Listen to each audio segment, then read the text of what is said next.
Thanks for listening to Gossip with Celebrity, brought to you by Celebrity.com. This week we talk about the royals. Our user feedback is from the owner of the visiting cat, and we end with our weekly feature, the comments of the week. The stories, photos, and tweets we talk about can be found at Celebrity.com/podcast under episode 88. Hi, I'm Katie, the founder and editor of Celebrity.com, and I write as Celebrity. And I'm Chandra, I'm the head writer for Celebrity, and I write as Kaiser. This weekend, my internet went out for the longest I've ever lost internet, I think in over 10 years probably, from about 2 o'clock Saturday till 5:30 Sunday night. And I was trying really hard not to freak out. No, I've lost the internet for that long, for even longer than that, because it's fucking Verizon. I remember that a few years ago, you were going to McDonald's. I couldn't really tell because you were working so hard anyway, but must have been scary. Yeah, you were having to do my photos, but I was able to write really quickly. Like always. Yeah, I do. I'm a fast writer. It's crazy. Yeah, it freaked me out to be without internet for like even a few hours is really fucked up. It's scary, and you think, okay, this is it. You're going to have to do so much. So it turned out the line is damaged somewhere underground. And I was like, oh no, this is terrible. But the guy just ran a line outside all the way up the hill at my neighbor's down my driveway. And I'm worried when I get the lawn mowed, like that he'll run over it. I'll make sure he sees it and stuff. So we have this external line now. That's weird. Yeah. When I had an issue like 3 years ago, it was the weekend of the Sussexes getting married. I remember that because my internet kept going out. The Verizon had to come over and they had to go to like the unit that's like in my neighborhood. Yeah. And everything was like super damaged there. It wasn't my personal line or the underground line. Oh, okay. I think that the groundhog ate it because I have I have this groundhog ambling around. I haven't seen any groundhogs lately. I think my dog killed them off several years ago. They're scared of your house. The generations of groundhogs have avoided that property ever since. Your dog did serious damage. And my son was like, what did you guys do before the internet? I'm so bored. And so I read a whole book. I haven't read a book in probably 2 or 3 years. It's ridiculous. I've tried to read books, then I just put them down and end up watching YouTube or something at night. But I read this book called Mexican Gothic by Silvia Morena-Garcia. Hecate recommended it. It's like horror, like supernatural horror. It was crazy and it was pretty good. I liked it. So maybe I'll read books again a little bit. I used to be like super into like Stephen King. Oh, I love Stephen King. Yeah, me too. And now I can't even pick up those kinds of books because I live alone and it'll just freak me out. So when I do read, like I maybe read like 2 books a year these days because I read so much for work. Yeah, I hear you on that. Me too. We're both like that. And so I just like read detective stories and silly stuff like that. My mom loves detective stories. They're nice. It's a nice break. Some of the women in our Zoom read really trashy romance novels and have been sharing them with each other, like the new ones that are like erotica romance. I have a couple. There are 2 authors who work together. They're 2 women who work together, and I love their books. Ooh. They're quite dirty and funny, too. Okay, so send me the name when you remember, and I'll put it in the podcast post number 88. Is this one? So. One of them is Dirty Rowdy Boy. Dirty Rowdy Boy. Okay. Yeah. I see why you read that. I think that's what it's called, but I'll check. Okay, we'll double check. Both of us have bad allergies this season. I think yours are not that bad now, but mine, oh my gosh, at the beginning of the week, I was waking up in the middle of the night with burning eyes and stuff. Yeah, it hasn't been that bad for me. What's really bad is I don't know what it is. It's been happening for years, but I'll get out of the shower and I'll just have a sneezing attack and I'll like sneeze maybe 20 times in a row and I can't see anything and it's ridiculous. That's crazy. It must be because all of a sudden you're clean and then all the other stuff comes in. I don't know. It's weird. Yeah, like maybe the pollen is aerosolized. in the steam of the shower. I don't know. It came off your body and went in your mouth and nose. Yeah, I don't know. Oh, that's rough. But I've only had to take Sudafed twice so far, That's and not that's bad. good because one, Sudafed really works on me. Like, it works within minutes of me taking it, and it makes me totally sleepy, so I avoid taking it when I can. I think you take the new formula Sudafed, because I take the kind that you have to show your driver's license for. Well, that stuff, like, is crazy strong. I don't take that. I take the really light, like the tiny little red pills. Those are the tiny red pills too, the old school Sudafed. And I take 2 of those a day in the mornings when my allergies are bad. And they work, and I can still write and focus and everything. Because if I take any other medication like a Zyrtec or even Claritin, especially Benadryl, I'll be super sleepy. The one time I took Zyrtec, I thought I saw Jesus. I was so high. I took Zyrtec last weekend because I was miserable, and I took it like on a Friday because I was like, all right, I don't have anything going tomorrow. And the next day I was super grumpy, and my son is like, are you okay? Like, I'm like, yeah, I'm fine. But it worked really well against my allergies, but it wasn't worth the side effects. All right, so let's talk about the royals. So we record on Thursdays, and last Friday morning, we heard that Prince Philip had passed at the age of 99. And, okay, how do I say this? Okay, I'm glad that it I'll was just in the say morning. that it surprised me. Okay. It surprised me the way they announced it and the timing of it. Like, he died basically what sounded like early in the morning on Friday. I was kind of grateful he died early in the morning. Yeah, me too. Like, not to sound terrible, but it could have been Saturday. So the British papers did not take long at all before they were like, oh, he knew about Harry and Meghan's interview, and why isn't Meghan coming to the funeral? Is she going to come to the funeral? I'll say this, like, they didn't go to like a very extreme, it's all Harry and Meghan's fault that he died.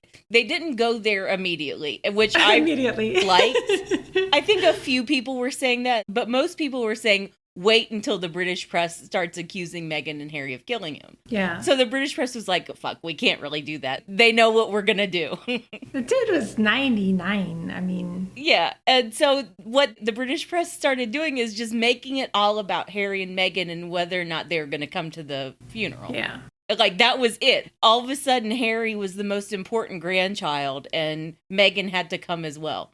It was ridiculous. The British press didn't go full throttle against Harry and Meghan. They just made everything about whether or not they were going to show up to the funeral. So Prince Harry is in the UK right now, but the reports are that he's going to be in and out of there because, of course, that's what he will do. Right. Harry arrived, I think, Sunday evening there, Sunday afternoon. And the way it works in the UK is you have to quarantine for 5 days solid, and then you are only let out on the 5th day if you test negative. And so he's just chilling out in Frogmore with his cousin Eugenie and her baby and Jack Brooksbank. So he's there now. He'll probably leave right after the funeral. That's going to be Saturday afternoon in the UK at 3 p.m., which is about 10 p.m. Eastern our time. 10 a.m. 10 a.m. Yeah, Oh 10 a.m. I know. But, it's going to be at Windsor, and only 30 people are going to be there. I was looking through Twitter, and I just saw that Elliot BuzzFeed had covered who got invited to the funeral. Right. I'll cover that for tomorrow, too. Yeah. But basically, it's everyone we expect. People I didn't expect were everyone's spouses. Yeah. Eugenie and Beatrice's husbands will be there. Mike Tyndall, who is Zara's husband, will be there. Some of, Philip's quote-unquote German relations will be there. We're not supposed to talk about the fact that Philip's sisters married Nazis, Yeah. like actual SS officers. The dude's And, 100. like members of the Luftwaffe. And then his mistress, Penny Natchbull, who is the Countess Mountbatten of Burma. She's 68. Like, she turned 68 this week. So she's over 30 years younger than Prince Philip. Philip had a very specific type, and he liked a leggy blonde, basically. He liked women who looked like Penny, basically. So he had other mistresses that looked like her, too. Yep. Damn. Someone will cover that. They'll wait like a couple days after the funeral, and then they'll get all of Philip's mistresses. They'll use some sort of British euphemism, like all of his special friends, and they'll all be like these gorgeous, leggy blondes. Yeah. So there was a lot of drama over whether Meghan would come, and the Sussex's spokesperson said her doctor has advised her not to travel. I mean, she's very pregnant. She probably is due soon. They're not being too specific about it, of course. And they still were speculating about it, and the Daily Mail in particular was saying she wasn't going to go because she didn't want to be the center of attention. No, she's pregnant. Yeah. And they kept saying the Sussex's spokesperson claims that the doctor banned her from coming. Oh. She's very pregnant. She doesn't want to fly, 12, 13 hours. Even if her doctor was cool with it, she probably still wouldn't go because no pregnant woman wants to go through that. She's got a little kid at home. Right. So the Mail even asked people at the makeshift memorial for Prince Philip if they thought Meghan could come. Of course, they got one person who was like, she should go. But most people were saying, no, she's pregnant. It's ridiculous. Yeah. So the coverage of Prince Philip's death was so much on British television that the BBC got more complaints for that than any other show in history. Like they got over 111,000 complaints. I get that Pop Bitch newsletter from the UK. It's been around before we have. And it's written in like British speak, so I don't always figure out what they're talking about. Have you ever read it? It's very No, British but I understand specific. what you mean because I read so much British gossip anyway, and I'm always like, wait, what does that mean? I know. Who are these people? What is that? So they wrote that the other show which got the most complaints was Jerry Springer the musical. They've never had this many complaints, and I think British people would have been fine with some sort of like special programming memorializing him, but the BBC just went so way over the top with the wall-to-wall coverage. And they like canceled everyone's like favorite shows, and like people were just bummed out. So Sarah in our Zoom, she said that it was on all the channels and it was really annoying too. Yeah. So we also heard that Prince Philip didn't want a lot of fuss at his funeral and that his coffin's going to be transported in a modified Range Rover that he helped design in 2016, which seems a little late for him to be planning his funeral. I don't know what to mean. But he was in his 90s by then.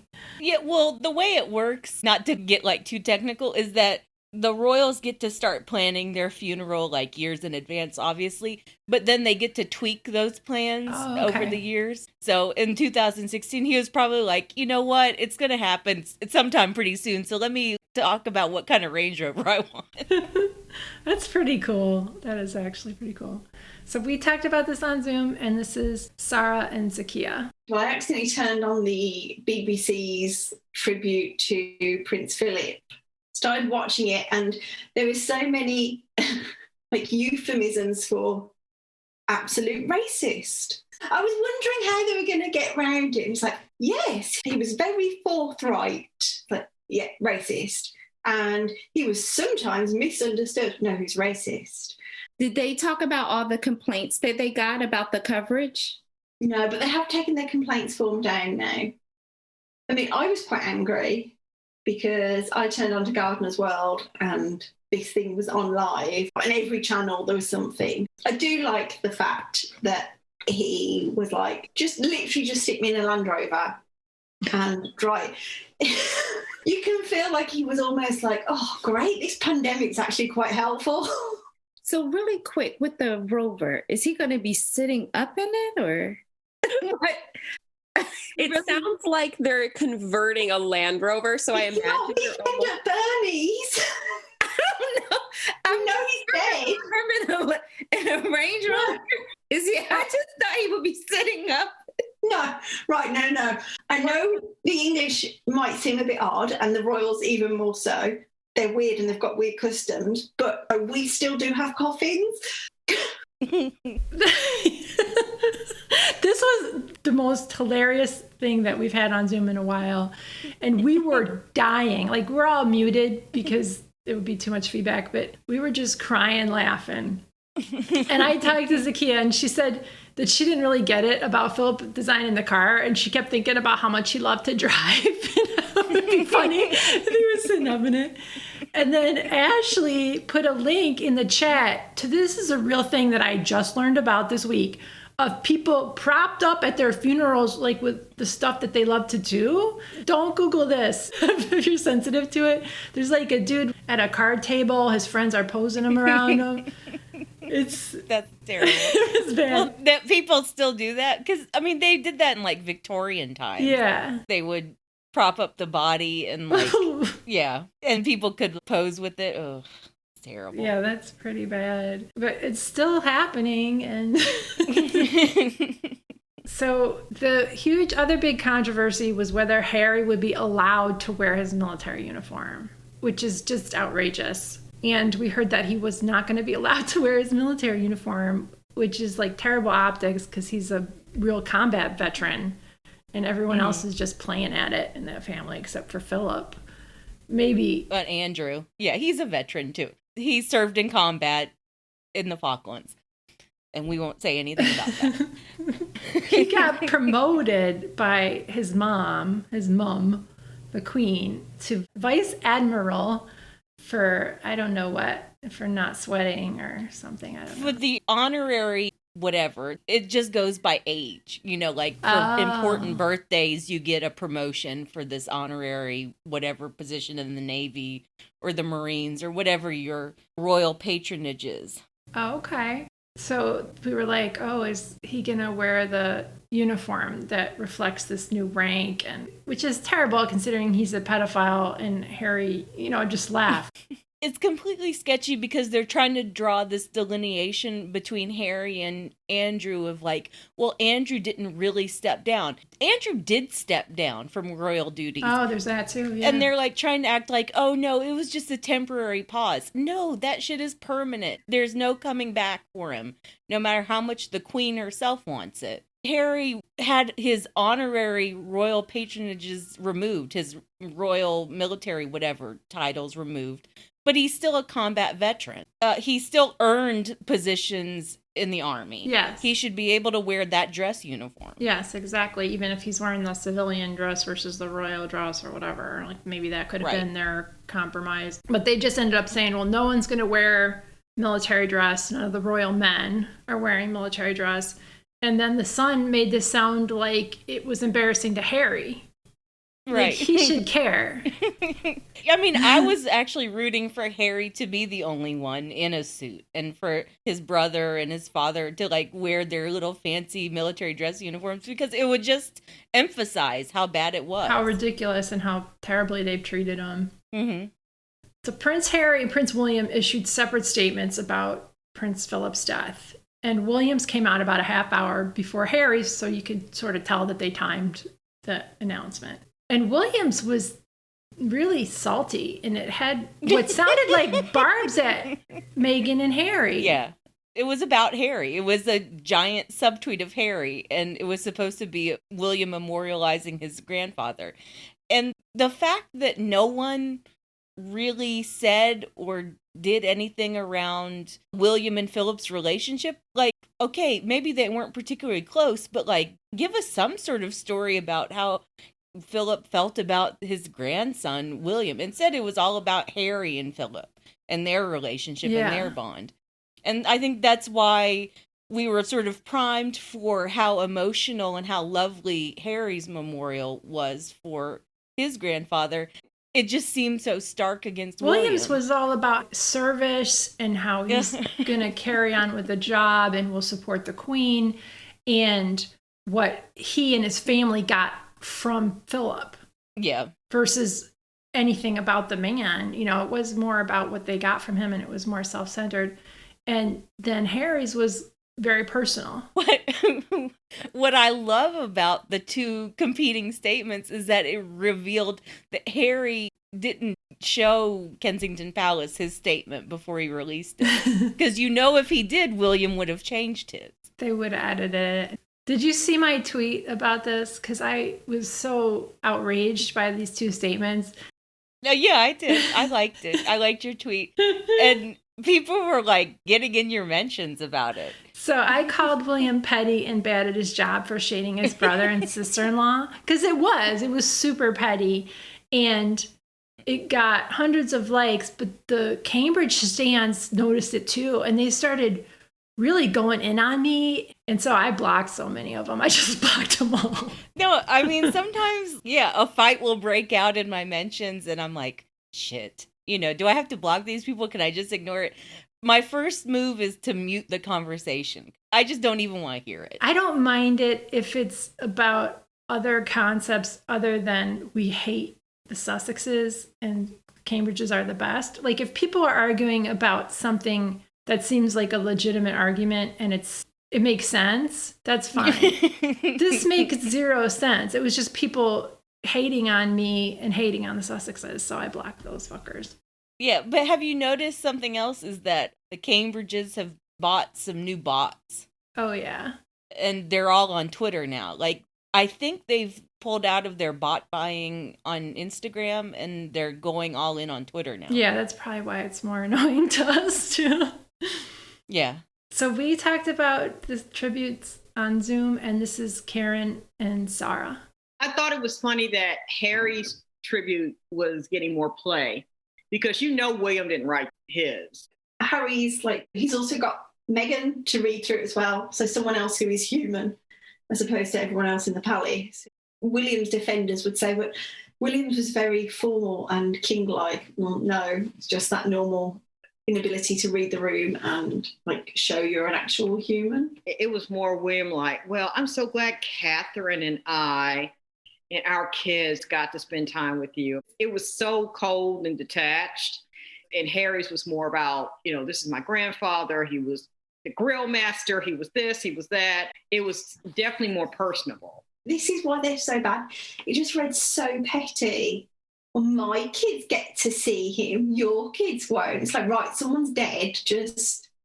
Yeah, it was bitter and petty from William. And I think William did write it. I think that's why it came across so badly. It's because he did write it.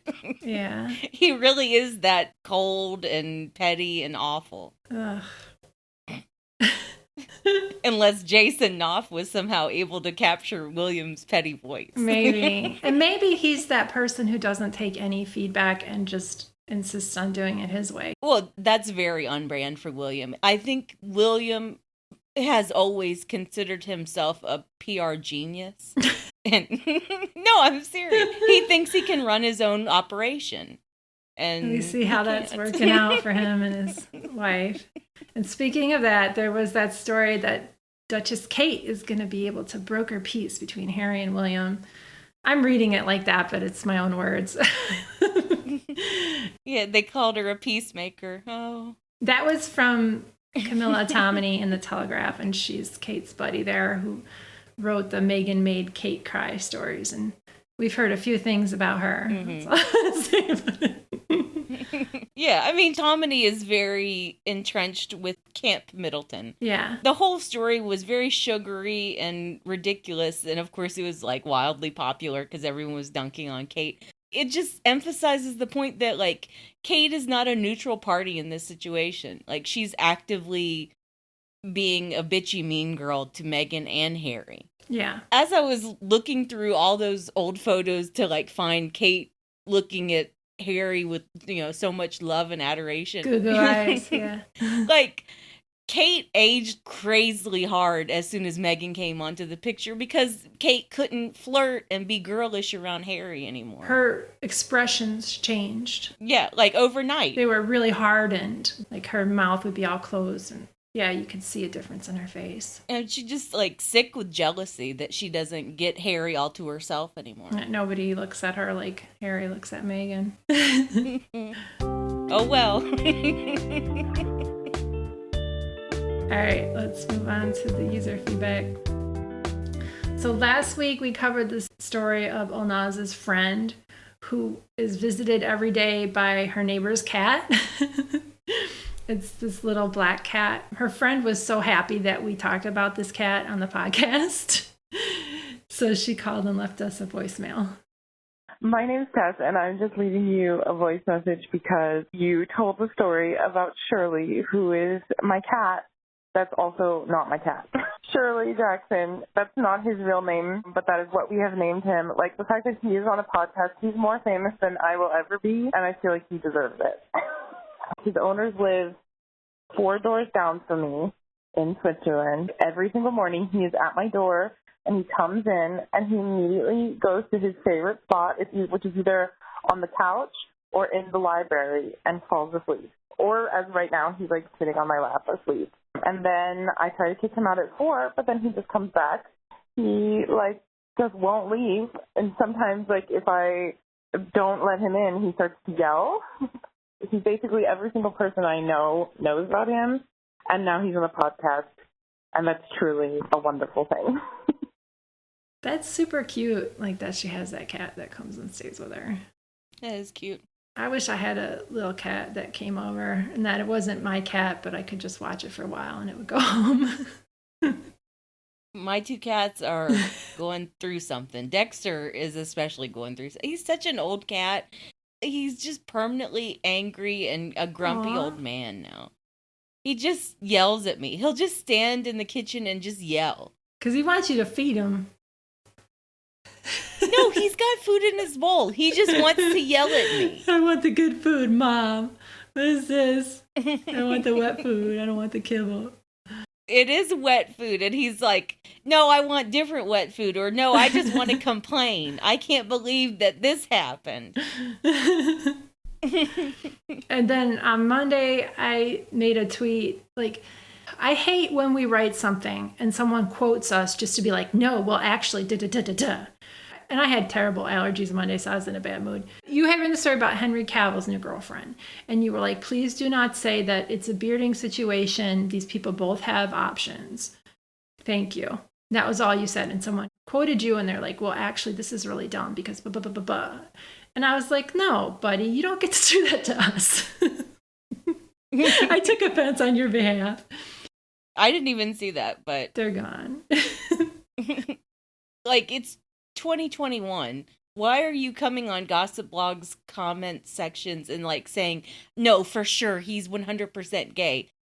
People have options. Especially when we say, please don't say that. You know, I'm gonna say people that. have options. And like, I get tired of reading that shit. Like, it's so regressive. Yeah. Those comments are so dated. I mean, maybe he is gay. I don't care. And like, if he wants to tell us, he will. It's up to him. Yeah. Yeah, I tweeted, our site is free. Please don't come on it and tell us we're dumb and we suck. So when I made that tweet, everybody said such nice things about us and how they've been reading us for so many years and they appreciate us. So I'll link that in the post for this podcast. And I just wanted to thank everybody who was sweet to me. I was having a bad day. Yeah, super nice. Yeah. All right, let's move on to the comments of the week. So my comment of the week is on the post about Food Network's Molly Ye's popcorn salad that Oya covered. You know, she's a chef and she made this weird concoction with popcorn, mayonnaise, cheese powder, and vegetables. It was gross. And Molly claimed it was a Midwest salad. And people in the Midwest were like, oh no, it's not. We have some gross salads with mayo, but that is not in there. And in the comments, there were stories of like the disgusting salads that their friends and family would bring to their gatherings. So my comment of the week is from Jillian. And she wrote, my friend's mother-in-law commits an atrocity with grapes, broccoli, and mayonnaise that she inflicts on family gatherings. It tastes terrible, as one would imagine. She resides in the Chicago suburbs. This popcorn business, homegirl made that nonsense up. But Midwesterners do commit crimes with mayonnaise. Yeah, and I mean, Southerners do too. Yeah. Southerners like to put mayonnaise in everything. My favorite, like, mayonnaise-based salad is just, like, a really good chicken salad. And I love it when it has grapes and walnuts. Apples are good, too. Yeah, I'm not down with a lot of those mayonnaise-based salads. I don't mind a mayonnaise-based pasta salad or potato salad. I like the ambrosia fruit salad, but that's like a Cool Whip. It's not mayonnaise. Like, if you start to put raisins and crap and fruit with mayonnaise, that's where you get into... As I said, I'm okay with grapes and mayonnaise, but the broccoli, ugh, gross. All right, my comment of the week. Well, I have 2 comments. It's from the same kind of thread. Okay. Was about the Colton Underwood comes out as gay. First of all, the only reason I ever paid attention to this guy last year was because he was stalking, harassing, and terrorizing his ex-girlfriend, whom he met on The Bachelor. Yeah. And her name is Cassie Randolph. She, like, legitimately had to go to court and get an emergency restraining order. He put a tracking device on her car. Oof. He was following her around. He was harassing her male friends. He was trying to convince her not to date other people. He was harassing her ex. And just, like, on and on. He was standing outside of her apartment building at 2 a.m. Mm. So, like, this guy's a massive douche. And, like, I don't personally care if he wants to say that all of that was because he was finding himself because he's a gay man. I don't give a shit. You terrorized a young woman. Yeah, that's bad. And so Tiffany says, I cannot believe a Good Morning America producer not only gave this waste of toxic attention, but also prime attention by having Robin Roberts do the interview. That producer should be fired because this isn't landing for me. And I don't think I'm the only one who feels that way. Which I thought was very smart to, like, bring it around to, like, what the hell is GMA doing and why didn't they, like, really focus on the Cassie part of this? Yeah. An original Jen says, I agree. I see it every day. Hurt people, hurting people, and it's never okay. Especially to this degree. Be a jerk, be grumpy, but to cause someone that level of fear. I feel like it's being excused because of his coming out and everything else is just brushed under the rug of, I was in pain, so ignore all the bad I did. Never okay. I mean, this isn't really that nuanced. Don't give him a platform. Like, come out on Instagram. He's getting a fucking Netflix show now. I know. And, like, the build-up for the GMA interview was ridiculous. The build-up to it, the GMA interview, the news about the Netflix show, and then, like, the complete whitewashing of his terrorizing this young woman who was his ex-girlfriend. Yeah. I mean, he was criminal in his behavior towards her. Right. This should not be a redemption story at all. No. So we should have ended with my comment, though, because it was funnier. Well, you can flip it around then. Oh, no, it's fine. All right. Thanks for listening, bitches. Thanks, bitches. Thank you for listening to the Celebrity Podcast. Please rate, review, and subscribe wherever you listen. If you like us, please turn off your ad blocker when you visit our site. You can text us or leave a voicemail at 434-218-3219. Our music is from AA Alto, Maiden, and via Premium Beat and Sound of Picture. Thanks again.